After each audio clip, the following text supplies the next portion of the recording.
Good evening, everyone. Namaskar to the all Medcon family. This is Dr. Ashwini Gadde. Today, here I am presenting a breath of change, unmasking surgical triumphs of face in sinonasal masses.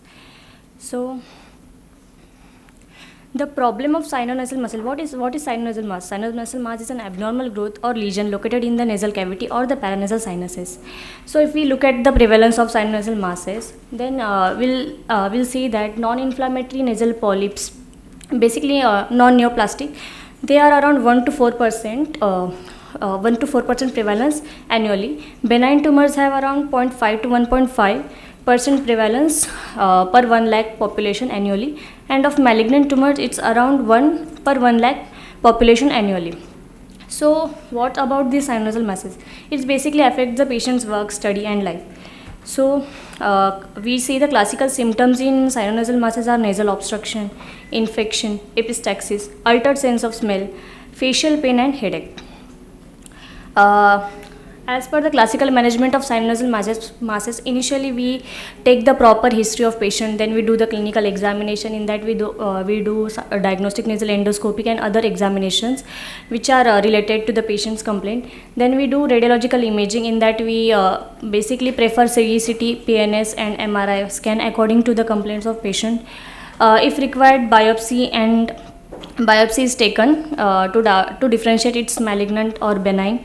The next step of management is medical management, which is basically preferred in the cases of non-neoplastic lesions like inflammatory lesion. And then the finally surgical management.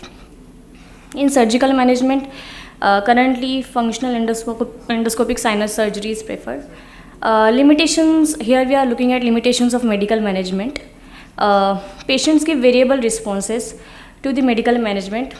Then there is financial burden of the medical management. The compliance is need to be looked at. It's basically low in the patients because of the longer duration, and the dependency develops. The side effects of we have seen the side effects of steroidal use, local and systemic uses. In local, it causes chronic mucosal bleeding and GI disturbances. Initially we have seen the definition of sinonasal masses. So these are some pics of sinonasal masses. The most common malignant sinonasal mass, squamous cell carcinoma. Then in benign it's juvenile nasal in benign it's basically inverted papilloma. Here we are looking at the picture is showing juvenile nasopharyngeal carcinoma.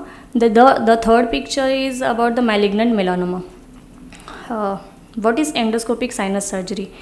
So basically we are using this endoscopic sinus surgery because it's minimally invasive and there is no external incision. With the use of scope and the light source attached to it, with light source attached to it, patient can be managed. And the challenges are of functional endoscopic sinus surgery are it's basically having a steep learning curve. Initially we need to get oriented to the use of scope and all. Once we get used to it, it becomes easier to the surgeon, but it takes time.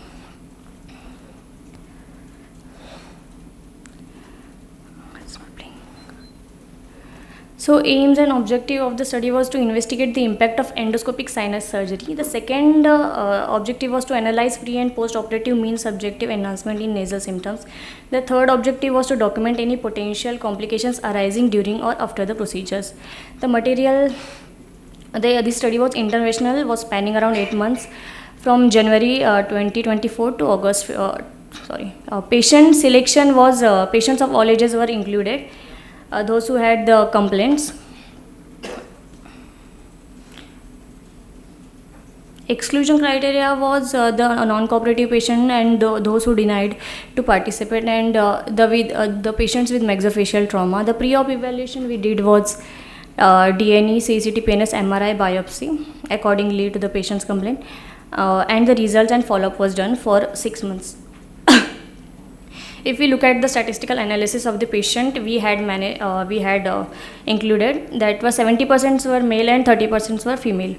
In pre-operative assessment, we did history, clinical examination, lab investigation, radiological imaging, and biopsy of the patient. This is the result of the study. Initially, pre-operatively, the patient had mean complaints of nasal were 20%, and then after operation, it was at first month it was 14, then it reduced to 7, and then 3. This is chart depicting. So there is some mistakes in this. This is chart basically depicting the symptomatic improvement in patient pre-operatively and post-operatively after first and third month, and at the end of 6 months the symptoms were reduced.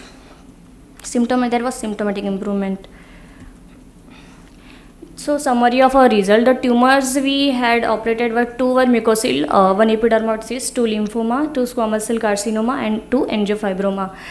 Total resection was done 100% totally, but epidermoid cyst it had 90% because the patient after 4 months came back to us with the similar swelling, and the complications were none.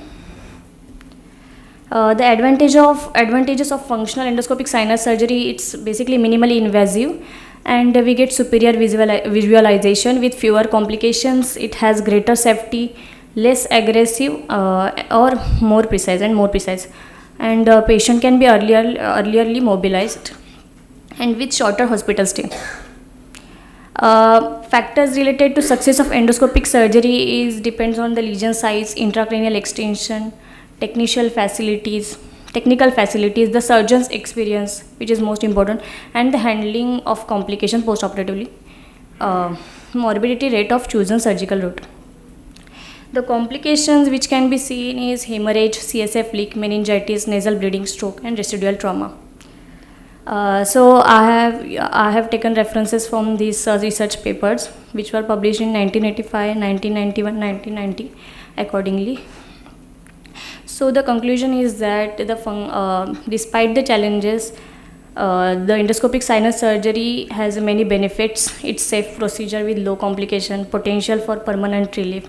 It reduces the medication dependency, potential for improved quality of life, good alternative for non-responders of medical management, and it's comprehensive solution. Thank you.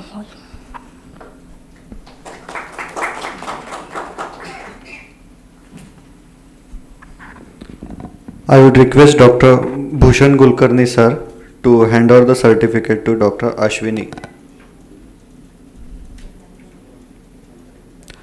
Next, Dr. Lal Rin Sangi.